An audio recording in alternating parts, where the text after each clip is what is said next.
What if the science of memory could completely transform how you learn English on your own? In 1885, a scientist named Hermann Ebbinghaus conducted groundbreaking memory experiments in Bonn, Germany, working entirely alone in a rented room. He became his own research subject, memorizing nonsense syllables thousands of times to measure exactly how the mind forgets. His discovery revolutionized memory science, exposed critical flaws in traditional classrooms, and now gives solo learners like you the tools to study effectively. But first, we need to understand the fundamental mistake that most language learning makes. Without a specific review strategy, you will forget 50% of what you learn within 1 hour and 90% within a week. This is the forgetting curve, and it exists because your brain discards information it encounters only once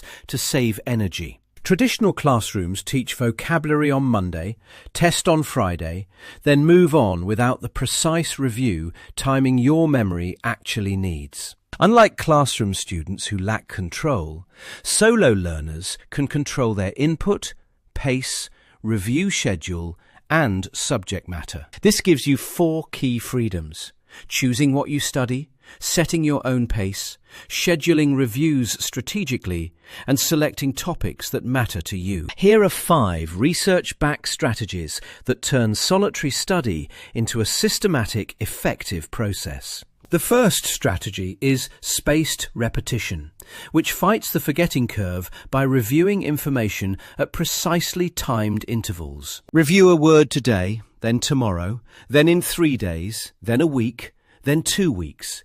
Each review strengthens the memory and extends how long it lasts. You can use tools like Anki software, which schedules reviews automatically, or the Leitner box method, a simple paper-based system from 1973. The intervals are not a matter of preference. They are a map of your own memory. The second strategy is active recall, which reveals why most common study methods fail to build lasting memory. Rereading notes, highlighting textbooks, and listening to English in the background all create an illusion of productivity, but contribute almost nothing to long-term retention. Your brain consolidates information it has been forced to retrieve, not information it has merely been exposed to. Close the book and test yourself. Cover the translation before you look, and write sentences without checking the definition first. Research shows practice testing is far more effective than rereading, earning the highest utility rating in a major 2013 study. The third strategy is comprehensible input, which means choosing materials at the right difficulty level for your brain to learn. Content that is too simple teaches you nothing new, while optimal content is mostly familiar with just enough challenge to push you forward. This is called I+1, a principle developed by Stephen Krashen that targets content slightly above your current level. If you are an intermediate learner, focus on documentaries, news articles on topics you enjoy, and podcasts designed for your level. Learners who engage with topics they genuinely care about retain vocabulary significantly longer. So your interests are not a distraction, they are a study tool. The fourth strategy is deliberate self-talk, which may sound strange, but is backed by neuroscience research on spoken language production. Narrate what you are doing as you do it. Argue both sides of a question, and retell the plot of a film you watched. Your brain does not distinguish between speaking to a real person and speaking to yourself with full engagement. The neural pathways are essentially the same. Being alone removes the embarrassment barrier, making solitude an advantage for practicing spoken English without hesitation. The fifth strategy is keeping a handwritten journal in English, not typed, but physically written by hand. This works on 3 levels at once. Cognitively, by forcing you to generate original sentences, motorically, by activating your motor cortex, and metacognitively, by creating a record of your progress. Write 3 to 5 sentences daily.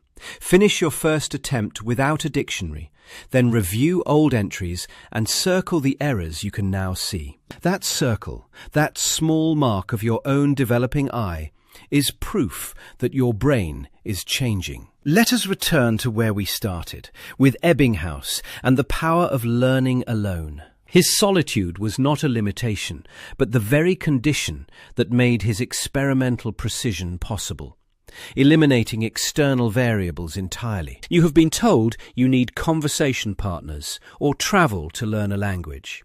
But the true foundation is what happens in the quiet room, through daily review and deliberate practice. These 5 strategies form a complete protocol. Spaced repetition strengthens memory. Active recall forces retrieval. Comprehensible input keeps you challenged. Self-talk builds fluency. And the journal closes the loop. 45 disciplined minutes using these strategies is more productive than 3 passive hours of English television followed by guilt. You are alone, just as Ebbinghaus was. And that isolation is not a weakness, but a scientific advantage. You are alone. So was Ebbinghaus. He changed the science of memory from a rented room in Bonn. Now it is your turn.